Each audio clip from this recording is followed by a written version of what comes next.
يسأل particle versus wave ولا particle wave particle برابر شلون حسابي ولا كاك particle شلون حسابي ولا كلمة مزالي مايكروسكوبيك لا حسابي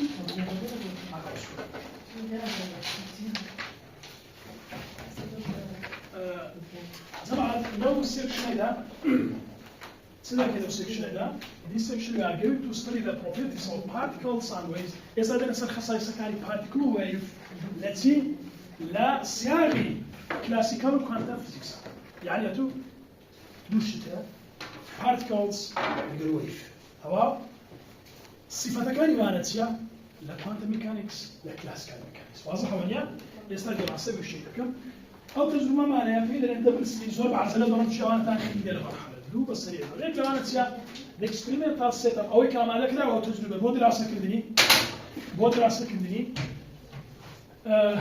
the study this aspect of all كامل ruling particle ruling wavy is the double slit experiment. واتا تجربة دو الشق والشق يا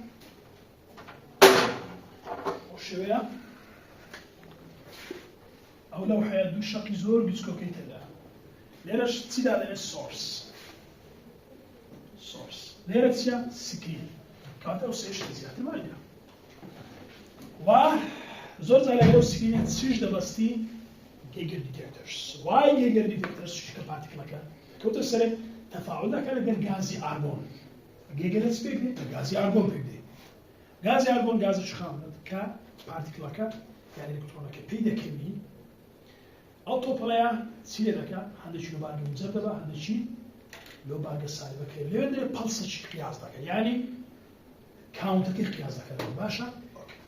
كواتا The experiment set up to study this experiment is double slit experiment, which consists of source. Let's speak out to the source. Let's speak out. All source دو احتمال. سمي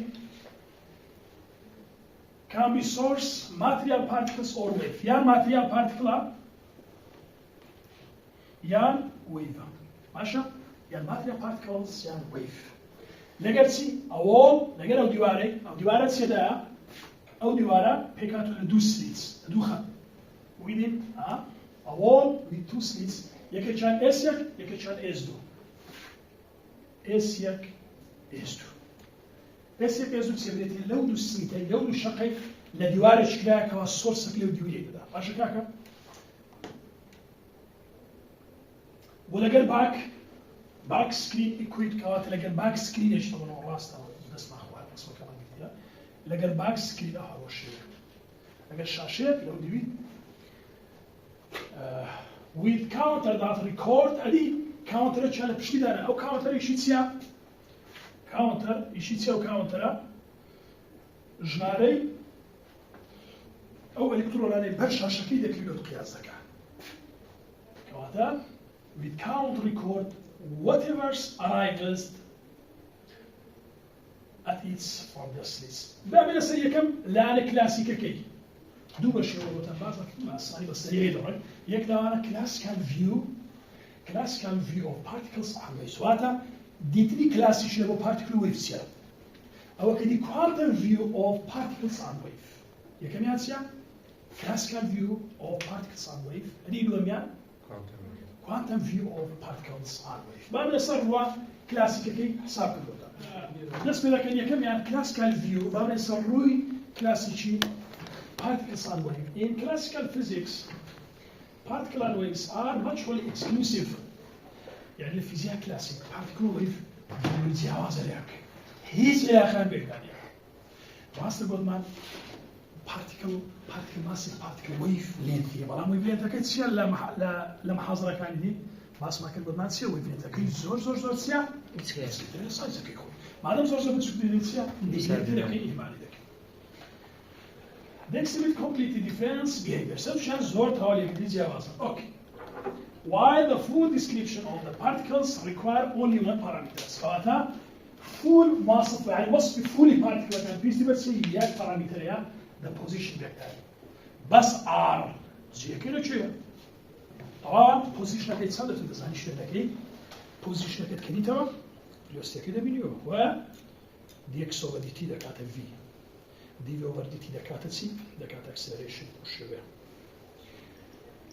The complete description of wave. أي لبو wave required to دوشت بيست. استبزانا قلبت حايلو بيناوا. لا كلاسيك. سيبيو يستطيعها يك بارامتر سيا position. أدي لا wave تو بارامتر مالي. سوتسي ما وصلت إشارة amplitude and phase. phase يا هنقاو روشتي شبو مثلا. direction. ولوتي عندك مقال ناري وتمشى phase يا. ليرة تمشاكل for instance لبو نمونا 3-dimensional plane wave 3-dimensional بس ما كلمة حصل كذا 3-dimensional plane wave can be described by wave function of psi of RT لو psi of RT لو R لو X نفسه لبو 3-dimensional بس ما كلمة مشاكل لبو 3-dimensional أجا تنلبي نما نقول لبو أدي لبو 1-dimensional psi of X is equal to 8 bar IXT minus omega t بلام ليرة psi of R إذا كانت A into power I k dot R minus omega t. ليرة السؤال الثاني شابولا كبار راستي X direction ولا negative direction ولا Negative direction. لو محمد X direction. very good لو شو كباس مايكل بس إشارة يا كارا كيف بقول positive أنا كتير كان بس عكسي direction كده أجر negative بدي جاي negative ولا كذا بوزا بدي جاي positive ولا كذا negative باش ولما دوا I k dot R باس مايكل كده كانت تسويه و أو period the wave function of the C 3-dimensional plane wave أو wave function 3-dimensional plane wave يا باشا يعني دالي موجي لما تصير نبغى 3-dimensional wave function ويحصل كذي ليرة k dot R ناقص omega t period the phase C period the phase كواتا where is the amplitude تأكيد amplitude and the phi period the phase فيس ما مستعدو شابولة يا استلو شابولة إيرو إيرا يك فيسانا very good يك فيسان يك روجيا أدي إيرو إيرا different. روجيا very good different face أصلا ساوي كان هذا بلان قياس كم بقياس أوكي شو ليرة تارة سنة كان كباس ليرة تارة كان دو باي قياس ذا كنيسة مسوي باي أو سباي لسه أو دو باي أو بفيس يعني ثلا هنجاوها وشني الشابول يك شاب يشوي دوا بيودريس في الفيس difference يعني face K is the wave vector mass factor and omega is the wave frequency man وباسكل حاصل كذي we may recall that the physical meaning of psi the intensity of the wave is given by psi squared كواتي ماذا ثاني wave function أما كدين wave function هيز معناه فيزيائية واسطة معناه الرياضي هي والله معناه فيزيائية يعني تصري احتمالية تصري لو زينا بفاتك ليه نحصل لولا صدق لو هم يورد لما all space psi conjugate كذا كذا psi square باش كاكا تشتغل لك wave function زور كوي فانكشن زور بي إناري تسريع كمان بيدري تشتغل لك تسريع زور تشتغل لك سري زور دبي باستي ابساي سريعته انتقالي ودري اما ناس هاي تشدري هكذا بس اتو تسمع تبزان كدري ناقص انفينيتي لمو انفينيتي بساي كونجوكي دي في دكات يك يعني هيز دياني اللي رتصدى عبد اتو تسمع كي هم سبيس كي ودري بوي لو تريد نورماليزيشن كذا كاتا يك توالا دري هم سبيس تو بيكتي بارتيكل اللي موجوده لو تسخرين شابس يعني انتنسيتي شدكي شدي بارتيكل كواتي ليرا اگر شده زور بي انتنسيتي تباسي دكا بساي سكوير زور بي ولا بساي بتنينا بساي كونجوكيت كذا كاتا بساي سكوير او تاخيد المرحله كواتا we may recall the physical meaning of psi. The intensity of the wave is given by I. Intensity says that I. كذا كاتب psi square. Psi كاتب psi conjugate. كاتب psi square. باش. بس طبعا من السرية كم حالة S is source of streams of bullets. أجل S كده بلي ما stream يعني كوبري شابولك لبولت لقلة. بعدين توش شيء زمان تامپەڕەیە یەک زۆر گولەی داوێەوە ئەگەر ئەوەی بێت و تەماشاکەدار با فەسڵکەدە بکەم لە سلید بارنەسە ڕسمیەکەم لێرە ئەگەر هاتو ئەو سۆرسا باسمان کرد گوتمان برێتی لە چی تەجروبەی دوو سلید یان دەبل سلید برێتی لە سۆرسێک دوو شەق لەگەر سکرینێک لەگەر کاونتەرێک و زیاتر نییە ئەو سەر شتەیە باشە هەموو تەجروبەکان باز دەکەین لەوەی زیاترمانە ئێستا پێی دەرێ امتحانێ explain the experiment to explain the particle aspect for the view, the classical view of the particle and wave. Except how bazaki buletaka. Jeda brekhod. أول هذا اللي source buletaka يعني بريتيا لا سرتاوي بولكا. دو شق مان هيك دو. إستا شق يكم open إدوام سيا closer. واضحة؟ دو شق مان هيا. إسياك سليتياك سليدو. شپۆڵە کەلی لێدا نەک شەپۆڵ گورزەکەی گولەکان لێدەدا ئێستا هەندێک بزانە هەندێکیان بێ لەدا دەڕۆن بەس ئەوە قەپاتە تەواوە کەواتە لێرە ئینتێنسیتێک هاتە دەرێ لە بۆی چیا ئینتێنسیتی هاتە دەرێ کە نامانێ لە پسای سکوێر پسای کۆنجوگێت کە پسای سکوێر لێرە ئایەک ئەوە تەواو ئەوە ئۆنلی سلیتیەک ئیس ئۆپنە ئۆنلی سلیتیەک ئیس ئۆپن سلیدو کلۆسە ئەو جارێ چ دەکەین عين أو جزء أو تواو جزء كم تواو لا تجوز حية كنا تجربة كان ست تجربة تدرى يكجات سيا سليت يكم سيا أوبن دكي سليت دور قاري شق يكم دكي وشق دور قبادك أو زاري شق يكم قبادك سليت يكم قبادك سليت دور أوبن دكي تبشر دكي إنترستي وشيء وين دبود دلدل كمان only سليت دور is open تنها يكم سيا closer أو زاري هر بيش أوبنا تبشر دكي شدكي زيادة وده بيشار واونيا أو كلاسيك أو لا كلاسيك لو كلاسيك باس ماكن أتو لما حصل كان تو إثباتات كان بولت كلاسيك لو شو كنت بقول لك كنت سويت بس كنت لسايز خوي كاتليرا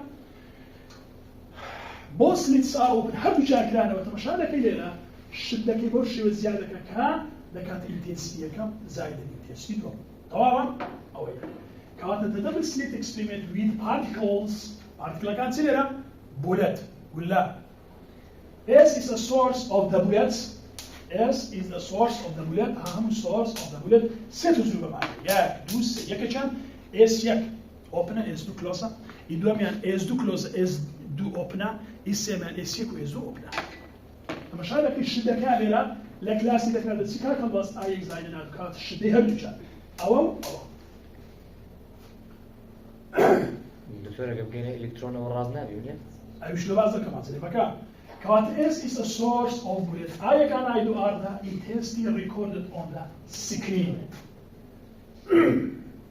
I can see the intensity of the SCAN is doing on the screen respectively. When only SCAN is open and then when the only is open, when both slits are open, the total intensity data I exactly I do. طبعا. أو تزوم تاريخيا مرحلة دو أبسان. كواتا ليرا S is a source of a stream bullets. That's why consider three different experiments. كواتا ليه شكل تجربة كان ست تجربة. زارة جان سياطة مشاكل في جريا كشت. في جريا كشت كباس ما كنت. أو في جريا كشت. أوكي. كواتا in which source is a fire stream of bullets. يعني بنيتوا بولي كل أجي. Bullets, the bullets are assumed to be indestructible and hence arrive on the screen in identical lumps. Identicals يعني كتليك وكو يقدر من السكرين. Okay, good. In the first experiment, only bass market only SCN is open. Let I yek why it's ما مسجل. Why يقول لك ده؟ نبي هذا الأشياء. كايدا بجا. وقت يقول لك ده تمشاكل. ليرة لا أو نقطة واعية باشا أو نقطة واعية كان محمد فزاري سليكي دوام كقول لك هذه الليرة لا بلام هم واعية يكسر هي واعي بلام أيك أوف واعي I do off واعي كواتر واعي position where the bullet is inserted on it كاتلت I to be the corresponding intensity collected on the screen. كم screen شاشة Y. The number of bullets arrived per second at a given point Y. مشاركة the point Y ده. And the second experiment let I to Y be the intensity collected on the screen when S2 is open. كان in the third experiment بعد نستخدم هردوك سليتك أو زاري open وا. In the third experiment, the second is are both open. The total is stayed by something like I excited I.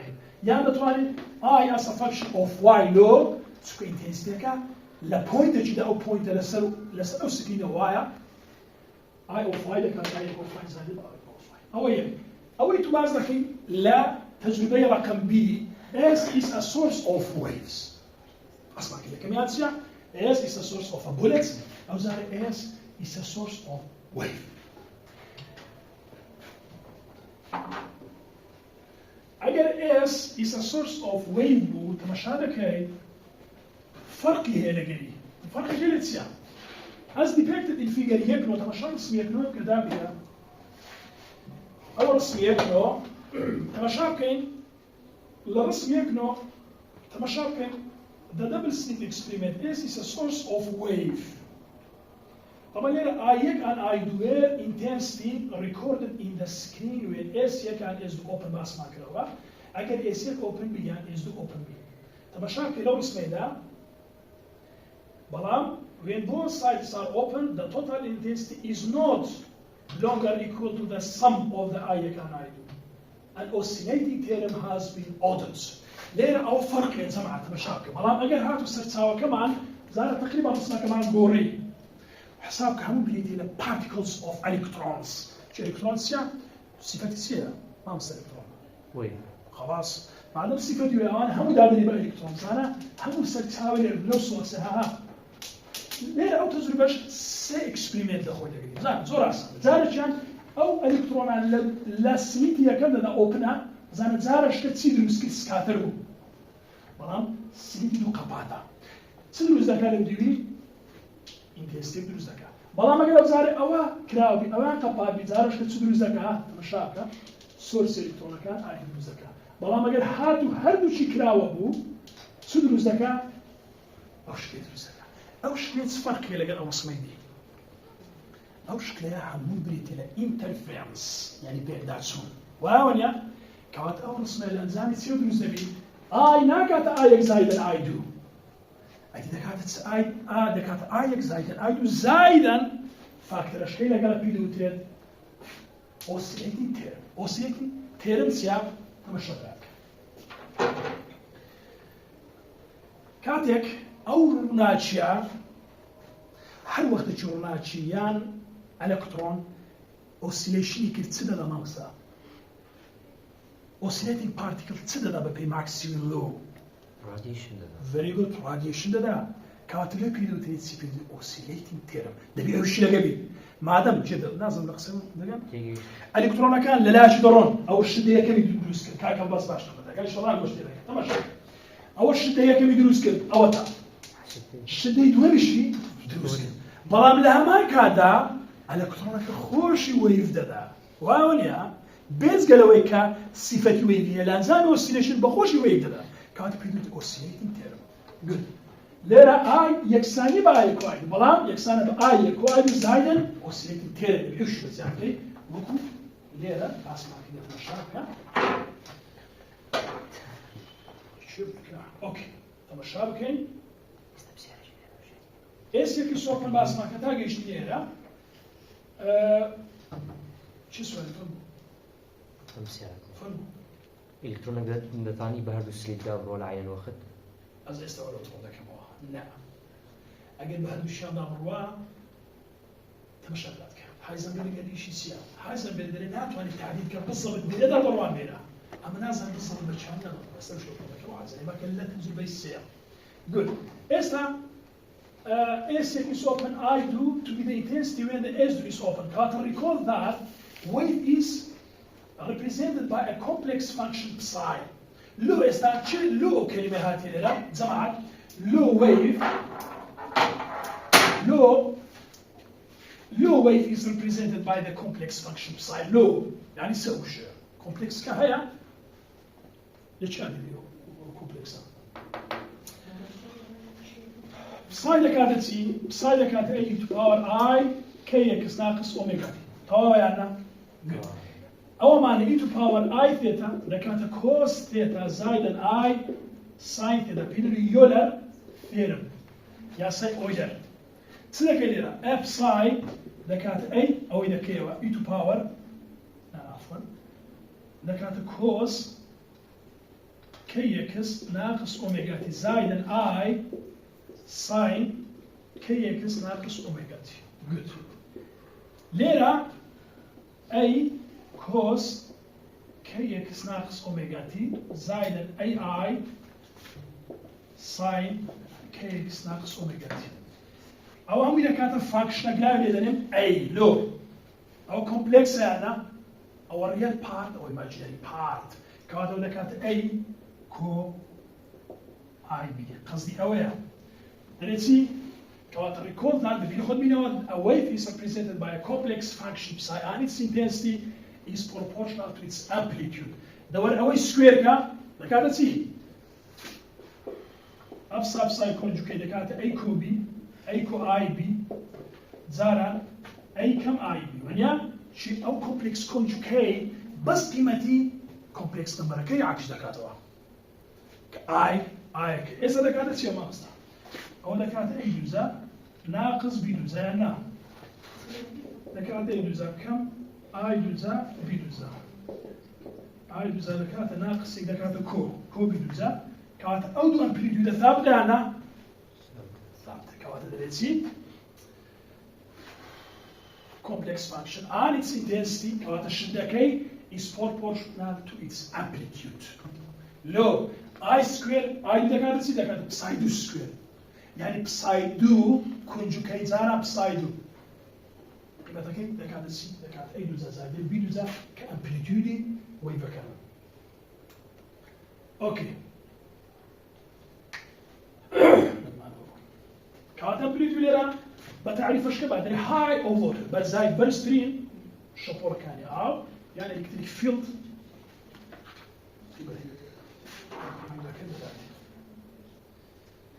هو بس كوات واي بلام again how to both sleeves are opens the total intensity connected on the screen display مشاكل جماعة بلام again how to handle باش هسه السؤال أنا قبل كلاسيك انترفيس وده لا خير لو تقوي المعنى خلاص أدي لوي وده لا لو سبتي ويفي very good كوات لينا the total intensity كذا كانت I كانت I plus I to زائدا oscillating theorem كانت سي display كانت interference patterns here it cannot be equal to the I زائدا I2 أديسيا كانت the amplitude not the intensity must odd اللي لقيت سكوب كده odd كانت the total amplitude of psi is the sum of psi and psi لو هوش بوركا بس إذا تواني تقياس بسايك يعني أمبليتيود هموي وأوليا قد ما شابون بردوش كده تواني أوكي زيك بتسلسي ما مستا شابون بتسيد ولا كذا لازم أسمع كده قد ما أمبليتيود بتسي amplitude face كانت hence the total intensity is given by لما شابك total intensity ولا بتشين هكذا عسانا لنزامي إذا كانت تسي بسايك كوب ساي دو سكوير هموي لجل absolute value absolute value كذا كذا سي psi absolute square زائد absolute value psi square زائدا وده كان psi conjugate psi زائد psi conjugate psi وده كانت I equal do real part no real part زمان no real part شيء هر وقت تجيب psi زائد psi conjugate كي مستحيل قيمتها كده كده ليه بس real part كمان بدي تبغى شو بقى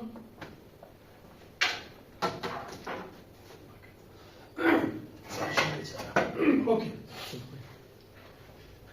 ليرا كاتبين دلتا تمشى دلتا تسير بليتي الفيز ديفرنس دلتا بليتي الفيز ديفرنس بين بساي وكابساي كاتب بليتي لا الجواز الروجا لانه شابوني كم شابوني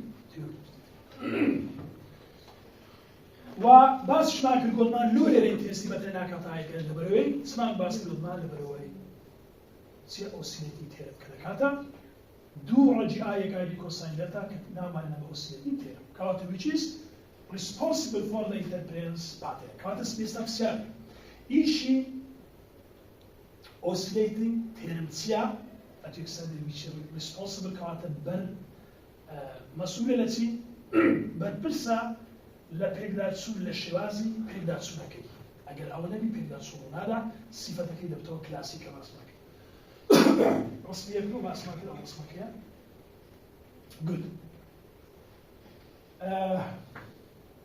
so the resulting density distribution cannot be predicted from the eye can I do on mass market for dependence on the phase data which cannot be measured when only one slit is open. هذا جاب دبران. يك slit is open بي بهالشيء interference وهذا إلى هل مش على بني دو هل يك السlit ده كبا شابولا شيء وين لقرب له شابولا جاي من interference ده كبا. باش دكتور يك slit is open بي إلكترونيك كدروا ولا جوي فكي أدي جوي فكي خوشي له كانت interference ده كان. خوعين هل. لا الخلو بيجي خوي كوديكا. بيجي خوي كوديكا. إيه أوي فكي للأوسيش نكى. لا لو كاكبست ليك سليتي بيك شابون حسابه كل شابون بخويا ولا كان والله ما تكون كده دو سليت بدو شابون حسابك دو بري شابوني وين او زي من دري بيقدر تسوق له ما شاء الله بقى good for it depends on the phase that the last market كان بيرسل conclusion كمان دويلو تمرين نعمل conclusion كذا دري classically wave exhibit interference patterns particle do not, particle no. When two non-interacting streams of particles combine the same regions of space, their intensity is odd. When waves combine, their amplitude odd, but their intensity not. واضح ولا لا؟ تبين شو لا كلاسيك وإذا كان خوان بشادة نسون they exhibit interference patterns. الكلاسيك راست اگر انترفيرنس باترن بدال الشابول الكلاسيك اگر بخو الكلاسيك الشابول هذا انترفيرنس يشتغل ولا بلام شلون there particle do not لين there particle يالو when two non-interacting streams of particle كان بسوي دري كاتيجوري do non-interacting stream of particles combine category combine in the same region لهمان region of space then it is كاتيجوري شده كان كودك لتوا when wave combine بلا ما جرات تكون شطولة كان كوكران أو أمبليود كانيان أمبليود كانيان كودا كريتوا شدا كانيان نو. تعرفين مثلا quantum view of particles and wave. تمشاكل رسمي يقدم عن باسكت. Let us now discuss the double slit experiment with the quantum material particles such as electrons. إذا بينا سر electron. عقباز ذاك electron. إذا زار electron كان show three different experiments. These are our three experiments. بشهادة where the source is mass market of electron B. First category is capable is do crowdly. Category is do crowdly is capable. Category مش crowdly. سو ده هو هم ممكن يبقى تفاصيل. Second, the first two cases, the distribution of the electron, توزيع الإلكترون كان on the screen are smooth. Smooth يعني سي يعني continuous fraction ذكر. نقل زي شيء بالتصريف لكن continuous fraction. رشاكة. يبي خوشة. continuous fraction يعني نفس رابي لزيش. ده مش هذا. تماشى في كل يقدرك. The double slit experiment. S is open. S is a source of electron. I can do the intensities are recorded on the screen when only S is open and then when only S is open. Respectively, when double slits are open, the total intensity is equal to the sum I can do and oscillating tail. ماشي كان oscillating. بتسموه قلنا ده كانت الدورة جي I can do cosine ده. ده تنسي زمان عاد بيتي في phase difference. أوكي. فمشاكل الرسمة هي عين أو هاي باس ما كده رسمانيا. أو رسمان باس. بين لحالتي شكا. أدي أقول هاتوا نرسمي تمشى أو لماري بخيل وزر زحمة لا. بس أمرس مكان لو ده نبغى يجي الساعة تمشى. دخيل وزماري. أدي أقول زاري هاتوا منظر شيء لايت. سرتاوي شو ماشي تمشى اسمك كيك سرتاوي شو ماشي ما ليه لنا. يعني إذا عين إلكترون مثلا هذا بس الإكسبيرمنت إيش سورس أوف إلكترونز عين الوجهية حالتي كم قول مانسيا حالتي كم قول مان بولة كاد عدني حالتي دو سو مان إلكترون عدني حالتي سيمو زار إلكترونا بلام مش إشكالك كذا زار ليه الإلكترون ما عندنا يا أما شادكي إيش يك أو إنتنسيتي دوستك إيش دو إنتنسيتي دوستك بلام ليه light of source ما ليه لا أو light of source تسدل ذكاء برأيته ما بيه ويتمشى الصورك تسدل ذكاء وين أوش interference ذكاء لقوا كايد تجربة فوتو إفكت على بيرا بله كونت إفكت على بيرا بله تفاعل تشيل بتصير لنا إلكتروني فوتون very good light photons أو light photon أنا لقيت سكالي لقيت كانت نالي إلكترون كانت تفريسكا واضحة good كمان الليرة أما شالك الانترفيرنس ولا لا لو انترفيرنس ولا لا لبرو الله يتا نيهش انترفيرنس كان رودا يك انتنسيتي بدي عندك بس واضحة يعني intensity light source كيتسن كم يوزولي ميميا لا تمشى بناخذك ليرة وش تصدق إذا بريد سايك كان خلص وش يقول لك عين نفس حالته لو سكما يتكلم أدي باش استعمل لا يتكلم صورة لا ميربا أنا لا يتكلم بعمل صورة لا interference صورة لا لو سك الشطولة كان بيقدر يتسن بلام لا يتكلم ده الإلكترون كان سكاتر بكر نايل بيكوي حتى يشرب ده بيدوتري يعني كلاسيك دوباره أنا تايم ناتوري دوباره بلام انت استكي تقريبا بين تيستي كلاسيك ده شيء ده اسمك يكدا يكرش عفوا كي بولتك يا واضحه يعني سنه تمريبه بس اخويا بس كواتا after recording the various count with the both slits open we find out that the distribution is similar to that of the classical bullet الرسمي يكرش لو سوكا لايتك شيء تصير زمان اگر سمني بسيار بينا نوا قلت زمان اگر لايتك مال بيش سورسا كده شيء او لايتيتيا ايش يصير نايل ميني دوسلي تكي دوشا بولكي الكتروني كلا دوسلي تكي درس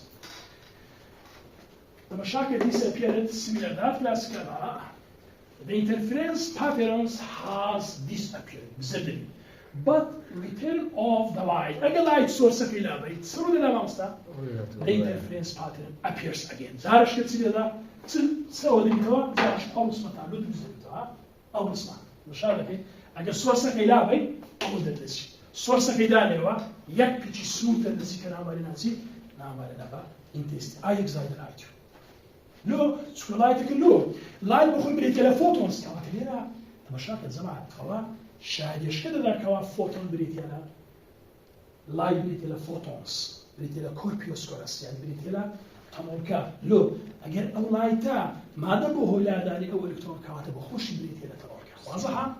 واستلمن جيش تنادو كيف يجربنا خلاص سرون دي أو نش لمالي دخيني وموضوع أشياء صانع بس أو الشرحيات اللي مالي زي بحكي بسيطة باش كاكا بريبلو ثلاث آخرين تمشى هذاك الليلة باز هذا اللي بيهيفر وصو نريفيس أوش مالو أشكالك تمشى ها خدتي بيش أخي اللي لو ما أشكالك كوالله يصير كمس discrete particles called photons باش شوات الليلة to distribution profile do profile the triangle كوكي لو تسير كان خام the dim light سما مستا dim light يعني هنا شيء كي أجر كم كيلو تسود لا غير ما يندرس كم هم يسيروا السلام عليكم ورحمة الله